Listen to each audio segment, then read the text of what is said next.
Time and again, we have to revise it. Time and again, we have to rethink about every stage and how we can make our research protocol errorless. That we have to take into consideration. So I feel that purification of research protocol is a very important stage. Now, this is the sentence I really adore. Those who know how to think need no teachers. See, the right thinking in the research is a pivotal. I'm much concerned about this word thinking because thinking leads to attitude and attitude leads to behavior. So, at the time of research, or when a particular person wants to be a researcher, or he want to take up research as a career, now with what thoughts, with what attitude, with what behavior the person is entering into the fray of research, that is very very important for me to know whether your thinking is towards quality research or quantity research. If I ask a simple question to you, what is the basic object that you want to go for the research? And if your answer is you want to present a paper in the conference or maybe seminar, you want to publish the bundle of research papers to your credit, you want to go for a research degree that is MPhil or PhD, then probably, my friend, you are thinking in another direction which is not expected to the quality research. The research is to be undertaken with an object to solve and address the basic issues into the society or basic issues of the trade, commerce, industry, and management. And I personally feel, of course, next slide talks about that. I personally feel that your publications, your credentials, your educational qualification, research qualification, preferably that is MPhil and PhD, are just the milestones in the voyage of the quality research. Okay. Let me ask you another question. Are you a copycat or an originator? Naturally, your answer would be no, we are not copycat, we are originator. For instance, let me ask you, what research problem that you are undergoing right now or you are taken for the research, just see whether that research problem is descriptive, diagnostic, or that research problem is exploratory and experimental. If you are dealing into the descriptive and diagnostic research problem, then probably you are a copycat because whatever the categories and variables you have taken to test it, these categories and variables you have definitely taken from the review of literature. Okay. And those variables or categories you are testing on a different kind of samples in a different geography in a different scenario. Okay. No doubt these researches are also warranted. But out of my experience, let me tell you, we did not get much of creativity, much of new knowledge out of the descriptive and diagnostic kind of research. They are just the imitating one design at one place to imitating or putting the same design at the another place. If you are into the exploratory and experimental kind of research, then definitely there are n number of chances that you are going to get the new discoveries, new facts, new findings, probably new models, new solutions to the concurrent problem. Friends, please understand, we all are the members of social sciences and we are not the members of the physical sciences. In physical sciences, what happens is if you take a particular domain and come out with the novelty, come out with the discovery, then that discovery is applicable uniformly throughout the globe. But that does not happen with the research in social sciences. Why? It is because our subject is the people and we have to deal with the thinking, attitude and behavior of the people, and the very group of population as such, we say this population is quite heterogeneous and it is very difficult for us to find out the identifiable or representative samples, and that becomes our research very complex. Now continuing with the last slide, again I want to focus on the attitude towards research. I personally believe that the researcher should get the degree and not the earned degree. Okay, am I reverse? Probably I'm wrong. Okay, just I want to test you. Fine. In my opinion, researcher should earn the degree and not get the degree. Okay, and that is the basic difference in between the approach. Are you a number oriented or quality oriented? I personally feel, or rather, it is my prescription to you. You should be quality oriented. You should not look at the number. Okay, fine, I agree. At the initial stage, the numbers are important because something should be there on the scorecard than zero, isn't it? But you should restrict your numbers of publication at a certain level, and then onwards, you have to shift for the quality research. One paper in a year or one paper in 2 years, that too in Scopus Index Journal, ABDC Index Journal means a lot. If you are focusing on registering your models as a copyright, or probably you are registering or you are taking the patents of your processes which you have developed, or the statistical models what you have developed, which are having a much practical implementations, then that is a much, or that is equated to 100 research publications. So from my point of view, the publications in high impact factor journals, Scopus, ABDC, or going for copyrights or going for patent, it is moreover valuable to me. So you should give such kind of output which is really useful in providing the solutions for the problem cited in the society and management. So what is API? API is the Academic Performance Index, which is there in India. I don't know if the same kind of index is there in other developing nations or the other developed nations. I don't know about that. It is my ignorance. But let me ask one question to the very word API. Are the numbers killing quality research? My answer to is yes, the numbers killing quality research. If you consider the post API scenario, you'll find there is a mushroom growth of research. There is mushroom growth of output of research in the form of textbooks, other books which are termed as reference. But again, I'm doubtful whether these books are really termed as a reference books. Then the mushroom growth in the papers publications, and so on. To quench the thirst of this mushroom growth of publications, we'll also find that we have a mushroom growth of research journals. And the trend has started. You write any kind of paper and you submit it to any kind of journal, just pay the fees of 1,500, 2,000 or something like that, and your paper is get selected. I really wonder how come the journals they give you the feedback within some hours and a days stating that your paper has accepted by the referee. Generally, this process is very long process. I wonder how it happen overnight. Very bad culture that we are living in, that is pay and publish. Now, this is the scenario which is really worried scenario as far as the research domain is concerned, and the huge research that we have created and rather creating. But what is the use of this huge research to the society and solving the problems of industry? Now, you'll find on the television also, whenever something happens in the world, you take the case of Corona or maybe the industrial slowdown, maybe the labor problems, or something happens in the sea or maybe in the sky, something like that. Immediately in the developed nations, the people they rush towards the professors, they rush towards the universities to ask the reason for it. The university professor's opinion on the event happened, it is really respected. If something goes wrong with the industry abroad, especially in developing countries or developed countries, then the universities or management institutes they are there to find out the solutions. Okay, but what is happening in India? Does this really happen in India? Does society and the industry, trade and commerce, they rush to the professors and management institutes and universities to seek the problem? No, there is a gap because everyone knows that we are not really producing the quality kind of output. This is the fact, though it is a bitter fact. We have to accept it and then we have to change ourselves. My friends, you need to understand the research. See, research is a complete science, and no areas of research is untouched from the experts to discover. Sufficient amount of literature is available on every step of research, every component of research protocol. You just name it, and the huge literature is available. We need to understand this literature. Research is not the assembly job. What I'm looking right now at the present, it has become an assembly job.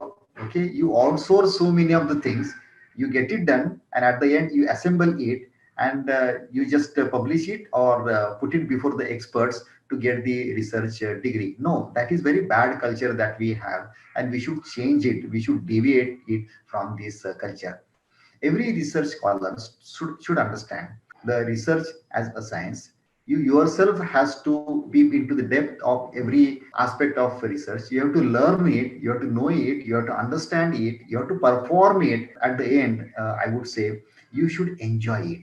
You should have an habit to live with this research, and then only priorly we are going to attain our very basic objective of quality. Friends, probing depth into the methodology determines the value and reliability of the research. These two words are very important for me: value and reliability. Now, reliability here, I'm talking about the generalization of your results to the masses. Okay, I spoke it a little bit earlier. In social sciences, we work on samples, and from the samples, we take the opinions, we take the data. That data we analyze, we have some findings, and we say at the end that these findings are the representative of that particular population.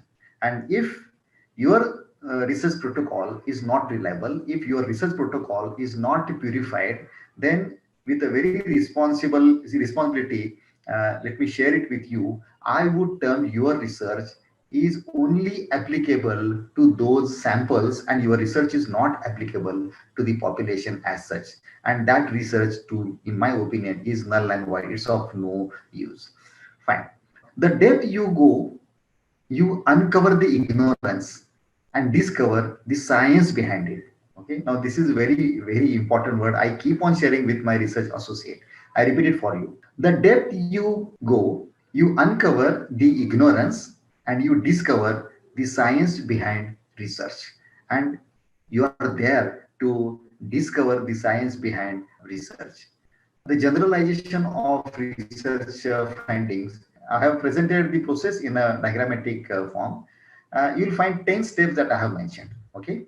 Now I have a very different kind of loop to look at this research process. I can categorize this research process into three groups. First, 5 stages, I will term it as pre-pilot.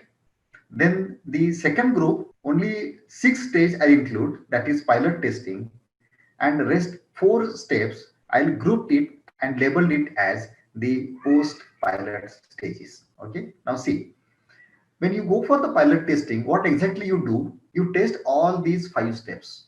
Okay, so whatever 5 steps that you have detailed, you have to test it, and that testing is called the pilot testing.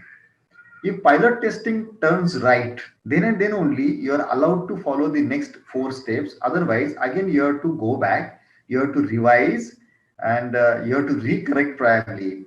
Maybe you are going to reformulate the hypothesis, then again you reformulate the objectives, you redefine the scope, you have changes into the research design, that is statistical design, operational, observational design, sampling design. Probably you are again going to revise the research instrument, that is schedule or questionnaire, and again you have to go for the pilot testing. You will conduct the pilot testing till time your research protocol become errorless. See, the research process is a gamut which is interrelated and interdependent. All these stages are interrelated and all these stages are interdependent. So that we have to understand. This dependability is very, very important. See, if you are weak at the formulation stage, the entire research protocol will get weakened. If you reach weak at the research design, though you are strong at research problem formulation and hypothesis setting, then again, because of the poor research design, you will land up with a poor pilot testing, and rest of the stages would be poorly. So that won't work. These interrelations that we need to understand. The ultimate aim of research is to provide the prescriptions for a problem cited during the research process. So that is what our aim is. Now, this is the diagram of research protocol. So this is 10-step diagram that I have mentioned. Step number 1 is introduction. Second is management and social problem. Third is statement of research problem. Fourth is hypothesis of the study. Fifth is objectives of the study. Sixth is scope of study.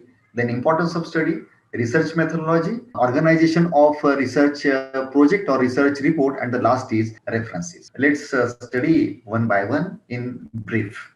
Now, first is the introduction, wherein it is expected that researchers should narrate the background of research issue. It is expected that researchers should mention what exactly the origin of the research problem, whether the origin is from the literature review or whether the origin is from the field. So we are talking about deductive and inductive method of defining the research problem. Here, the researcher is expected to define a particular context of the research problem, write elaborately. Okay, let me not give you the quantitative kind of terms, but I have found that generally the research scholar they write the research issue in some lines, maybe 8 or 10 lines. No, that is not sufficient. You have to write the entire gamut or entire scenario of that research issue right from its origin, then how it has unfolded and now it has landed to this kind of problem. So this entire process of research issue that you have to write. Then the second step is defining the management and social problems. Now we deduct the management or social problems from the research issue, wherein we define the research problem in detail. We also write the crux of literature review here, because when we have a research issue, we have so many questions in our mind as a researcher. Then we try to find out the answers for our own questions in the literature review. For some, we get the answers, for some, we don't. So these research questions which are left unanswered, we write it here. And the list of research questions here would be very huge. Maybe you are having 20, 30, 40 odd research questions which are unanswered, for which you want to find out the solutions, for which you want to find out the answers. Then we define the research gap, what is exactly done as far as this research issue is concerned, and what is left to be done as far as the research domain that you indulge into.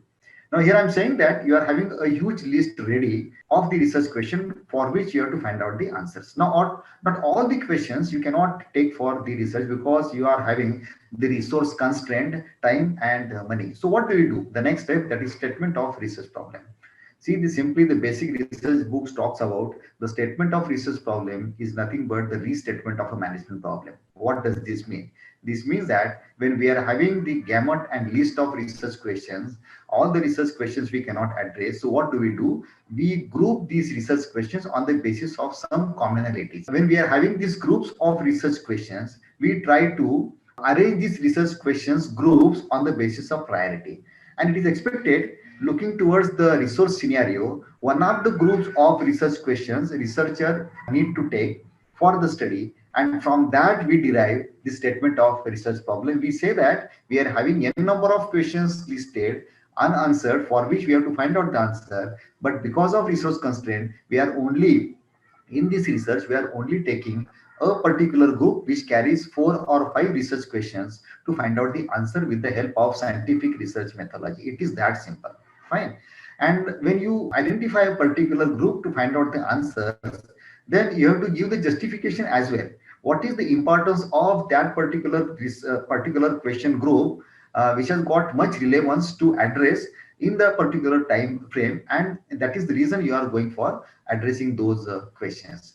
Now, when your research questions are set, applying the little knowledge, maybe applying the knowledge which you earn from the review of literature, applying your own experiences, when you answer to these questions, those answers which are a affirmative statement are called as hypothesis. Hypothesis, it is that simple term.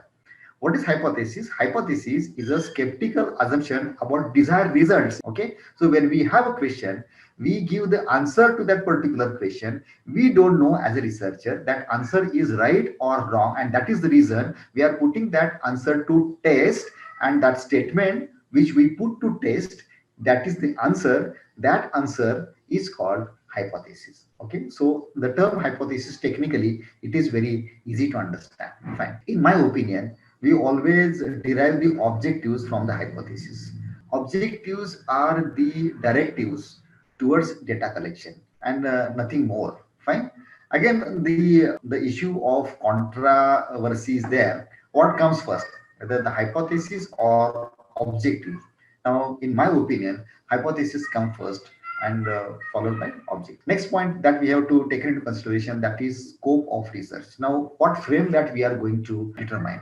Now, scope of the study This really defines its application. More the scope of the study, more likely to be the applications of your research, and lesser the scope of your study, lesser likely to be the applications. Again, there are some different issues of discussion. If the scope is more, then probably you are land up with the macro kind of research, and if the scope is a little bit narrow, then probably you are probing very depth into the research issues, and your research is going to be very micro in a sense. Anyway, but when you are defining the scope of the study, you have to take into consideration some of the aspects like geographical scope, conceptual scope, analytical scope, historical scope, and biological scope. Okay, not all researches in social sciences requires to define historical scope and biological scope. It depends what research problem that you are handling. So accordingly, you have to define the scope. Now, the next step is the importance of research study, wherein researcher try to narrate the importance to whom the research study is very, very important. Whether it is carrying any importance to the society or industry or organization or government or any other stakeholders, so that we have to clearly define it. Next stage is research methodology, which is the heart of the research design, because research methodology preferably talks about the research design, sampling design, the instrument design, statistical design, and operational design. Okay, so all these components must be the part of research methodology. Now, research design, we are having major four types of research designs. There could be different of opinions, but in my opinion, there are four types of research design. First is exploratory research design, descriptive research design, diagnostic research design, and experimental research design. Little bit discussion that we have had in the earlier slides as well.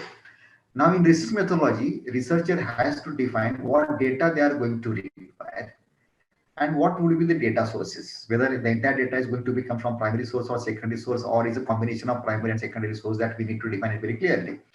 Then we talk about the instruments in detail, whether the instrument is in the form of a schedule or a questionnaire or merely it is an observation sheet. Then sampling frame, here we have to consider the universe, then population, and the sampling unit as such. Okay, these are all different terminologies. There is a difference between universe and population. From population, generally we get the sampling units. The very critical point that here we have to decide about the representative of samples.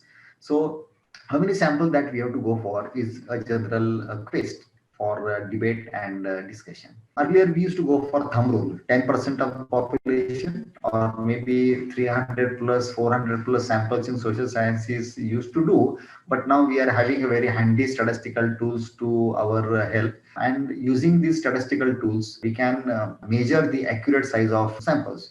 Even the statistical tools are so beautiful, which help us to find out the number of samples using the different kind of data, isn't it? So we should not go for the thumb tools, we have to rely on the statistical tools.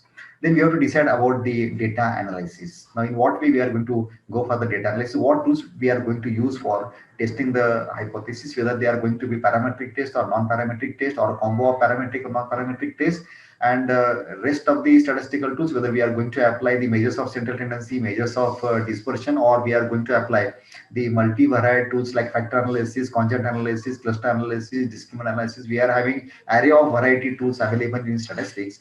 But one thing we have to remember is, since we are having some kind of knowledge about the statistics, then it does not mean that whatever you know about the statistical tool, the entire statistical tools that you have to apply. Sorry, don't do that.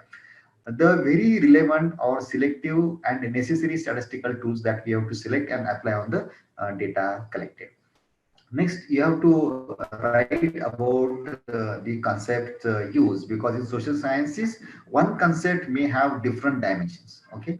Now, if I say my research is on children, now children, I need to define to whom I'm going to term as a children, isn't it? Whether the children at the age of 4 or maybe 4 to 10 or maybe 10 to 12 before teenagers, to whom I'm going to term as a children, that we need to define, because many of the terms are very vague in social sciences. In this point, it is expected you detail these concepts. And the last point is pilot testing. My friends, This is very, very serious and important step in research methodology.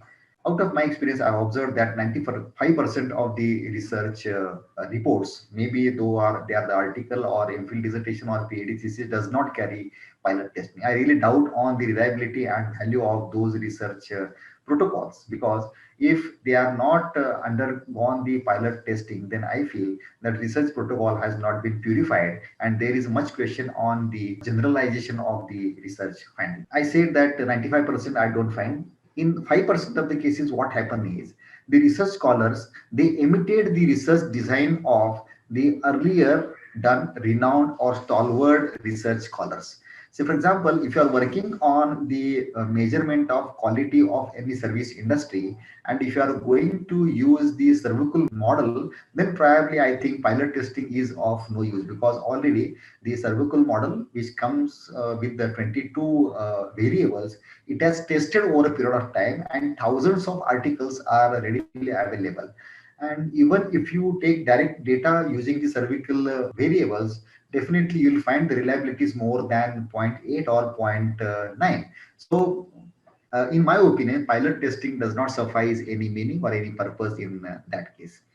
Next point is that is the organization of report. Having done all these 8 stages, whatever the research that you have done, whatever the findings that you have, how you are going to articulate those research stages with the help of the chapters. Okay, you may have some different chapters, maybe 4 chapters, 5 chapters, and so that you have to mention over here clearly. Generally, in the same step, we also define or we also clarify what annexure that we are going to have to the research report. And the last stage is, that is 10th stage, we think about the bibliography and references. There is technical difference in between bibliography and references. We are having so many styles available to write the citations, that is APA style or MLA style or Harvard style. Now we are from the fraternity of commerce and management, especially management. The Harvard style of writing citation is more prescribed, but we don't use it. Why? It is because APA style is easily available, and even the industry demands APA style. Fine, we go for the APA style. Now you can use Mendeley, you can use Zotero, even MS Word is also there, wherein the reference menu will help you out to go for scientific listing of the references and the citations what you have used for your research. I think this much of discussion is enough as far as the research protocol is concerned. See, if you take any step in this research protocol, we can talk hours together, because, as I already mentioned, this is entirely a science, and for every step, the huge literature is now available. Okay, now this next 3 slides, including this, is something different to you probably. Slides which I have already explained to you, probably you are aware of all these knowledge, but this I am going to present something new. Now what I've done here is, we are having 2 columns. One is process and second is quality check. I have mentioned the different steps of the research process, research protocol, and what quality checks the researcher need to take care of, that has also been mentioned. Now, the purpose behind developing this kind of exercise is, we have to find it out that can we minimize the errors into the research. Already in social sciences, we have so many errors. Okay, we commit the errors at the time of sampling, we commit the errors at the time of execution of our instrument. We have the errors in data feeding, data analysis, data purification, so many errors that we commit. That is the reason most of our research outputs cannot be generalized. So my effort is to make you understand. You understand these quality checks, you implement these quality checks, and definitely you will get good results to minimize errors into your research protocol. Let's run over it. Fine. Problem identification, we are having basic 2 approaches. I spoke about it: inductive approach and deductive approach. In inductive approach, we go from observation, pattern, hypothesis, and theory. And in deductive approach, we go from theory, hypothesis, observation, and confirmation. Now, these 2 approaches are really contradictory to each other, because in one approach, that is inductive approach, we are talking from the perspective of practical to theory, and in the second approach, that is deductive approach, we are talking about the approach from theory to practical. So definitely, when we are talking about this kind of contradictions into the approaches, the context of research changes, and accordingly, your research design and the treatment what you are going to give to the implementation of research design, that changes. Next is the hypothesis. When you state the hypothesis, you have to consider the very features of good hypotheses. Now, there are a list of features that we have to cross check, and we have to see that whatever statement that we have stated as a hypothesis, whether that statement or these statements suffice the norms of features. The hypothesis must have conceptual clarification, so you have to test it whether hypothesis you have stated can be tested really with the help of statistical tools, or the statistical tools are really available to test the hypothesis which you have put to test. So these kind of basic features of good hypothesis you have to look into it. Then supplementary hypothesis testing, which I really prescribe and which I am being following last couple of years. Why it is? Because there is a huge debate in the social sciences whether social science scientists should go for using parametric test or not. In many of the instances, we do not have the parametric base available. We do not have the parameters or the population parameters available. So how come the researcher in social sciences can go for parametric test? Now, my simple answer to it is when we collect the huge amount of data, generally the data behaves normally, and we can take the mean out of that particular data, or maybe the variances out of particular data, and we can take those measures as a parameters and we can test it. One. Second is we are having pilot testing, and from the pilot testing also we can get the measures of central tendency and measures of dispersion, and those measures we can put as a parameter and we can test it. So no hassle as such. But since there are the debates and discussions, what generally I prescribe is I generally go for the second opinion, and the second opinion is testing the same data with the help of non-parametric test. If your data behaves non-normal, then generally we use the non-parametric test first, and as a second opinion, I support the non-parametric test with the using of parametric test. Unfortunately, till time I got good results. No, in no case I get the contradictory results.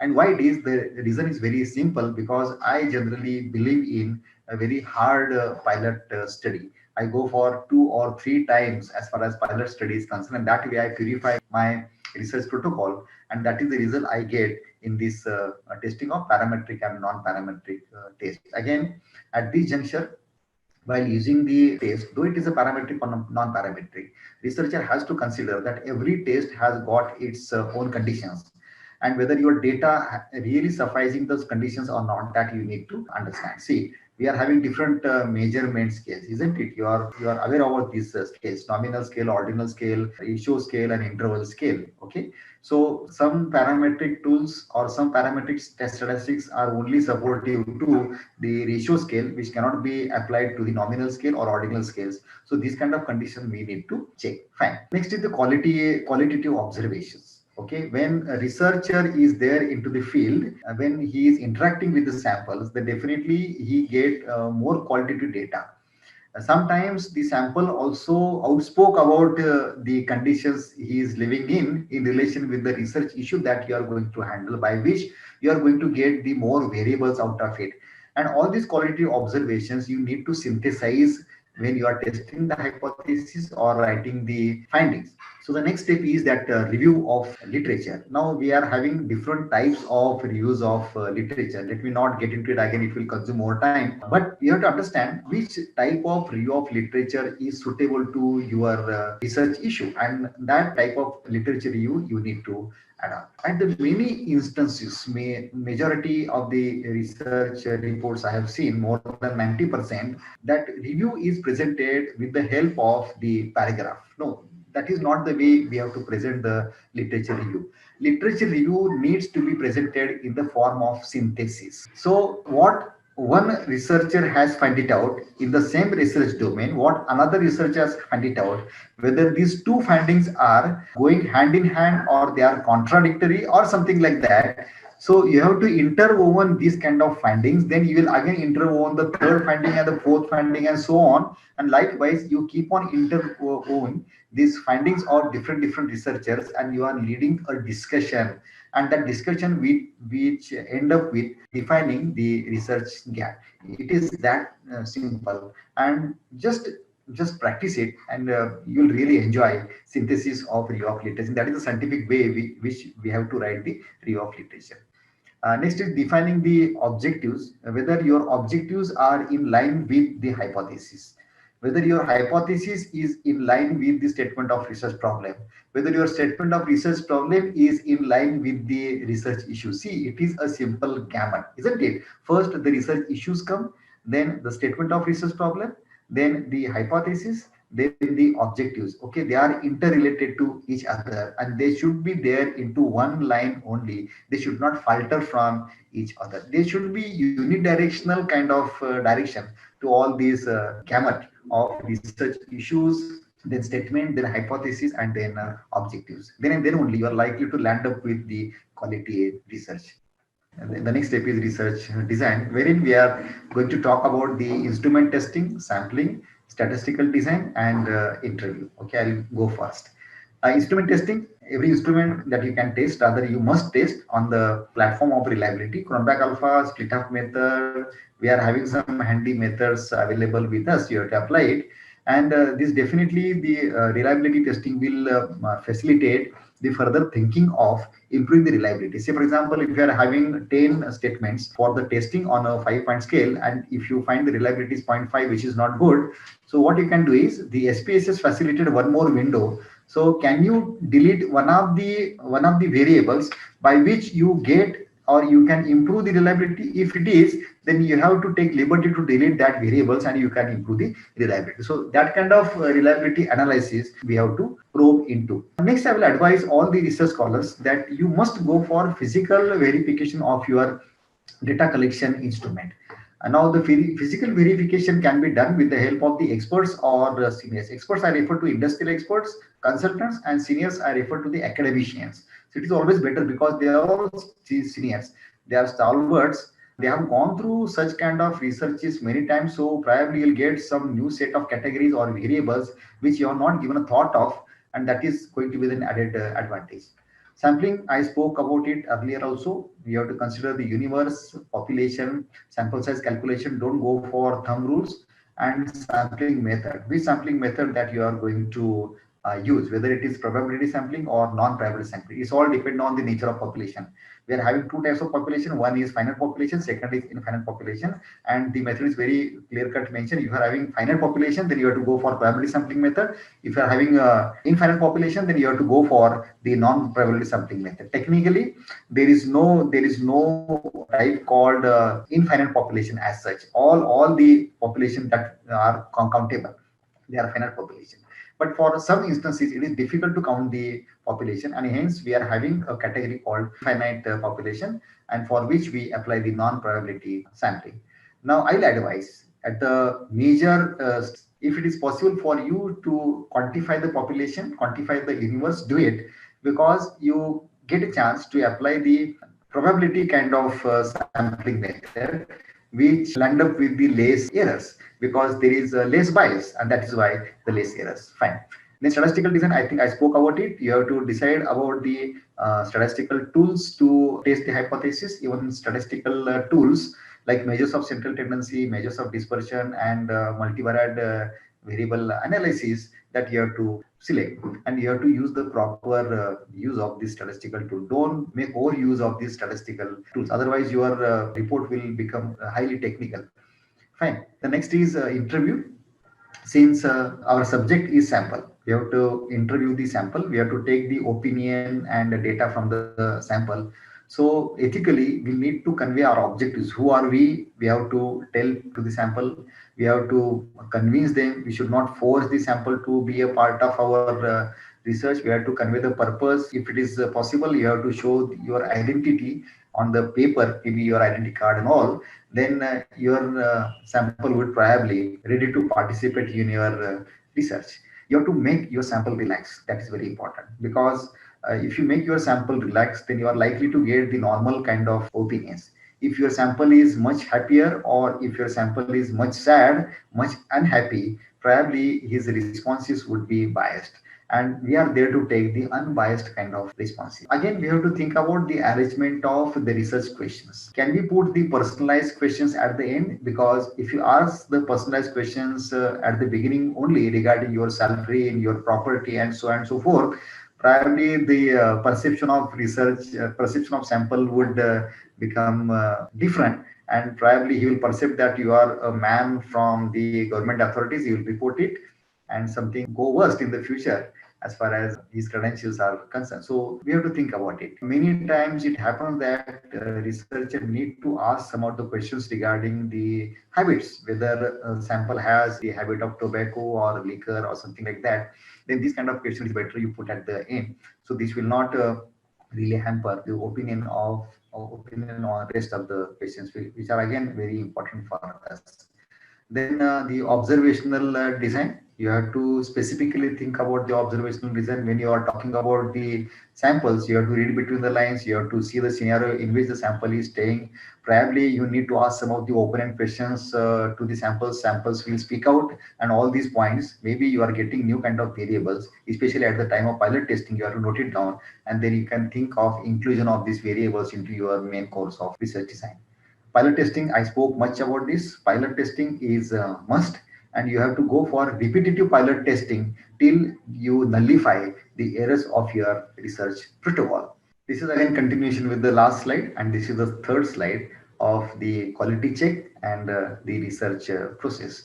Now, data analysis. Here you have to devise the data analysis in detail. What would be the data analysis scheme? Whether you are going to present the data in different kind of parts, what you are going to use to present the data, whether it is a univariate tabulation or bivariate tabulation or multivariate tabulation. Then at the time of data feeding, you have to take due care. I generally prescribe you feed the data into MS Excel, because MS Excel will give you the facility of data validation check, wherein you can join the entering false data. Okay, many times it happens when you are having a 5-point scale and you are there to enter the data without putting validity check. So instead of putting 2 or instead of putting 5, unknowingly you put 22 or 55, and this really disturbs your averages. Okay, then variable coding is also very important, because the statistical packages demand the variable coding. Generally we go for alphanumeric code. SPSS demands that.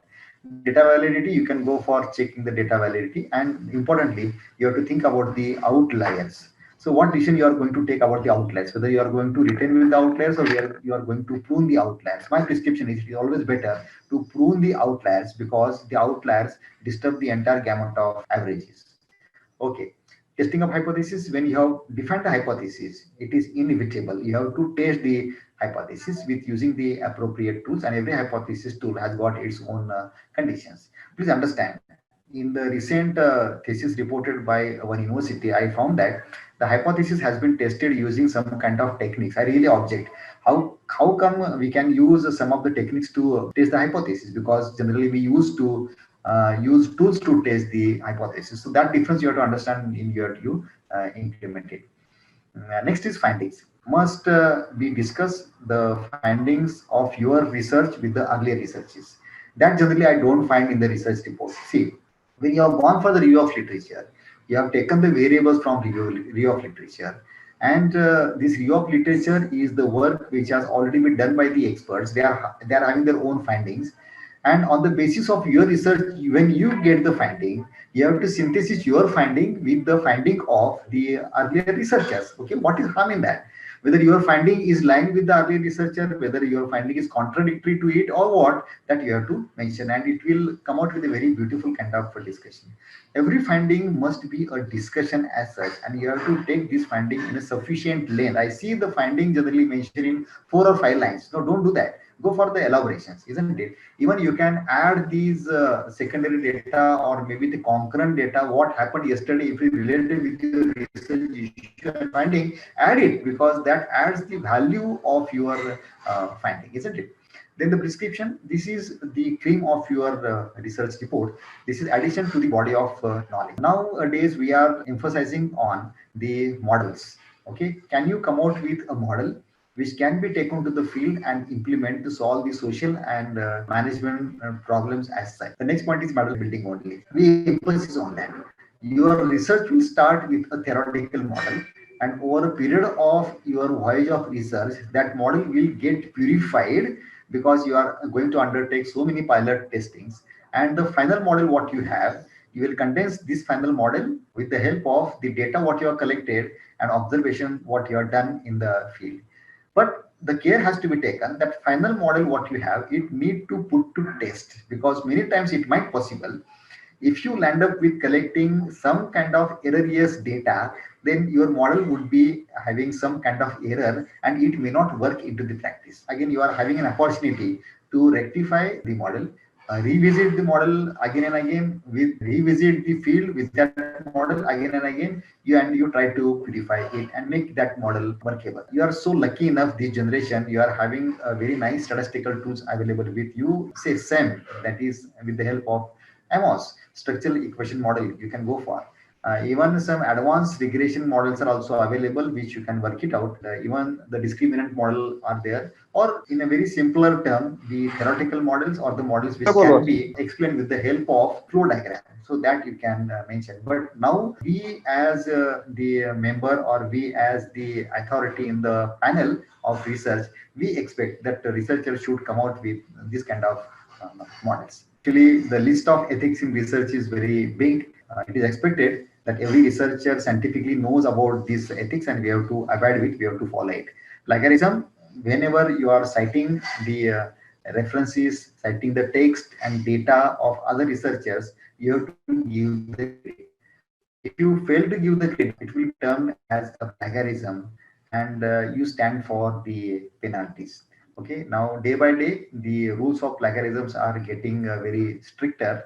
I think we allow plagiarism less than 10% only, not more than that. Earlier, we were allowing plagiarism up to 30%, and that itself communicates you that day by day, the rules of plagiarism are getting stricter. So you can use Mendeley, you can use Zotero or MS Word, and you can go for the scientific citations by which you can minimize the plagiarism. Then you have to give the liberty to the samples to participate in your research. That is very, very important. You cannot force samples to participate in your. You have to maintain the confidentiality of the data what you have collected from the sample, and that is the commitment that we have given at the time of taking the interview.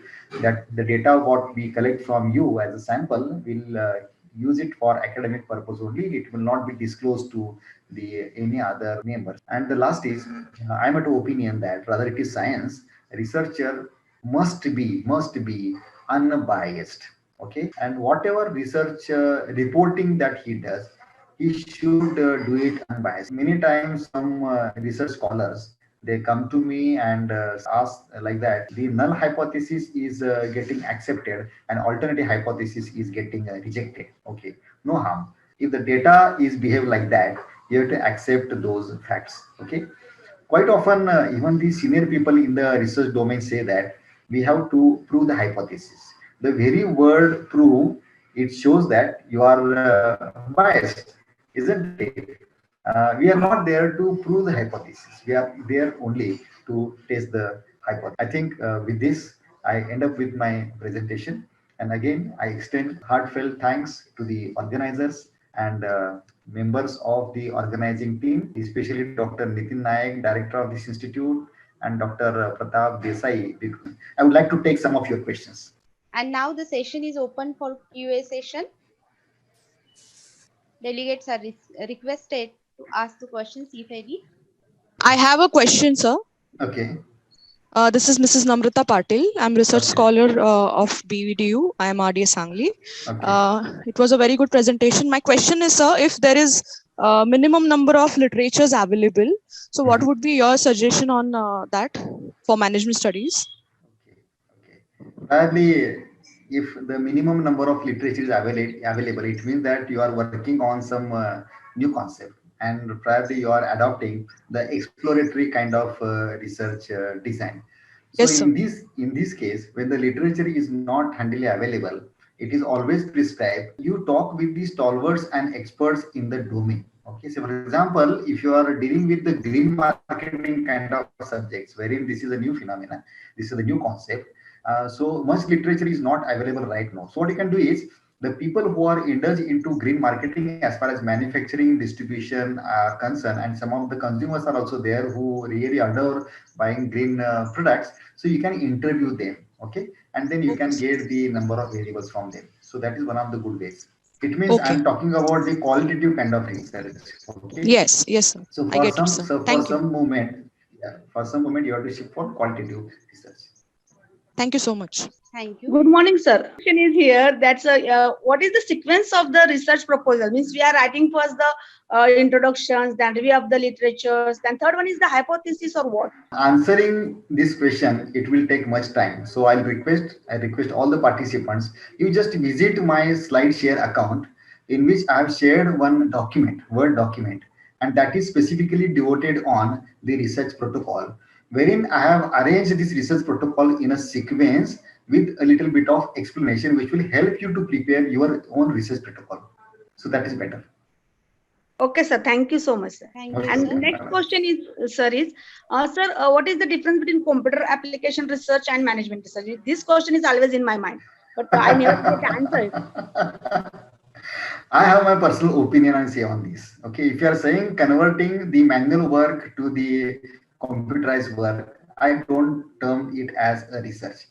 If you are bringing something new which is not there into the field and which will really help the computer domain as such, then probably I'll think of terming it as research. Of course, this is the issue of discussion and debate. I have had discussions and debates on this with the stalwarts in the computer field.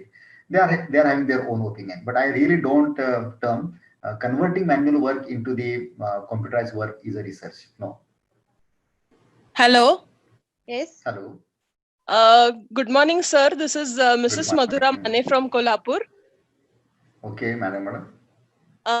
Sir, as usual, your session was extremely helpful to us, sir. Sir, Thank you you. were talking about research which is based on model building. Yes. Sir, I am a research scholar and my research is precisely that. But Okay. my research is model building of requirements, sir.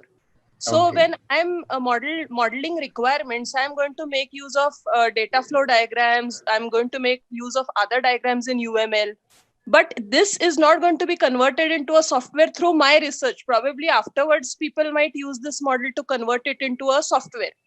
Okay. So how to test it, sir? No, when you have to test it, then definitely you have to convert your model into the software.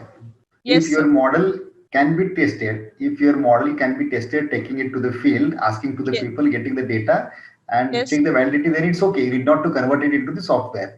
But Yes, sir. if your model has a provision to convert it into software and test it, then necessarily you have to convert it into software and test it.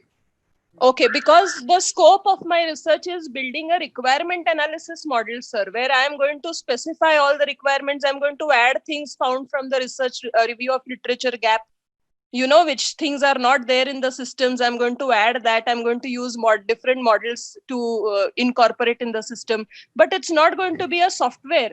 So how to Okay. test it, sir? No, if it is not a software, then definitely it is a format on a paper, isn't it? Okay. Okay. It is So, requirement analysis, sir. so what is your conceptual domain or industrial domain of research? You are Banking. preparing the banking, no? You have to take that model to the bankers, and you have to Okay. have a one-to-one discussion with the bankers around your model. Fine. Okay. And whatever inputs your model requires, whether you are getting the inputs from the banker or not, that you have to test. Second is, if your model has n number of variables, and at the end of execution of your model on a banker, you have to ask to the banker anything has left unconsidered. If it has left, then your model is, it is not complete. Okay. So whatever Correct. new variable that you are going to get from the bankers, you have to think of adding into your model. So like that way, you have to Yes. take the model to the maturity level. Yes, sir. I have gathered requirements from bankers only, and based on Okay. that, plus adding my own that I have found in research review of literature gap, I'm going to Okay. develop a requirement analysis model, sir. Okay. Okay. Fine. That can be discussed again. Yes, sir. Thank you so much. Thank you. Most welcome, madam. Madam, I have got one small question for Bhola, sir. Can I ask one more? Yeah, please continue. I happen to read that when the sample size is more than 300, then it is assumed that normality is going to be there. What is your expert opinion on that, sir? I'm not expert. I'm a student of research, and No, still sir. I am No, we making know your mistake and learning out expertise. of my I'm learning out of my mistakes. But if you go by science, statistics, the books on statistics says that if your sample size is equal to 30 or more, then the data behaves normal. Okay, but again, Yeah. my experience says when I take 30 samples, put it in a Excel sheet or maybe SPSS, all the time I did not get the normal distribution curve out of that Yes. data. So Yes. more the sample size in social sciences, it is likely to be less deviation and more normality. Okay. Now you can Yes, take sir. my Yeah. words as a thumb rule. Thumb rule. Again, I'm repeating. More the sample size in social sciences, lesser is the Yes. deviation, and more likely is to be Ye- the normality. Okay. So generally, Yes, I sir. prescribe my research associates. If calculated sample size is 300, you shoot sample size more than 300. Okay, let's go for 350, 400, something like that, and then Okay. probably we get some kind of normality. Even I have seen the researches wherein the sample size is huge, but the data is not behave normally. Probably the treatment of outliers is missing at that place. So you have to again consider the outliers, because outliers, they Correct. have an impact on your averages. At the moment you prune the outliers, it is quite likely that your data behave normal. Thank you, sir. So there is one more question in chat box, sir. Okay. How to apply research methodology for experimental research for analysis? When you are going for the experimental research, always you are having an hypothesis. Okay. And generally the experimental research, what I have seen in the literature, they are pre and post kind of thing. You are having the control kind of variable. You inject a particular experimentation and you want to see what exactly the effect is there on a particular group of samples after injecting the experiment. So pre and post kind of researches are there, and yeah, necessarily you must have an hypothesis for experimental research. You have to take care about the two groups. One is control group and one is the experimental group. Okay, and you are going to conduct the experimentation on the experimental. Is there any question from delegates? Thank you very much for taking out time for us. It was very enriching experience to gain knowledge from you, sir. I am RDA Sangi. I would like to thank our chief guest, Dr. Sarang Bhola, for his online presence. Let me first thank my friend Dr. Bhola sir. Your session was wonderful. We enjoyed, and I'm Thank sure you. all the research students they also enjoyed. It is a very knowledgeable session. Once again, I thank Bhola sir and request him. The earlier Pratap Desai sir requested him to come to my institute. So whenever the lockdown is open, Yes, I yes, request you, sir, visit our institute and sure, let's sir. have interactive sessions for the research students. So thank you very much and have a great day. All the best. Thank you very much.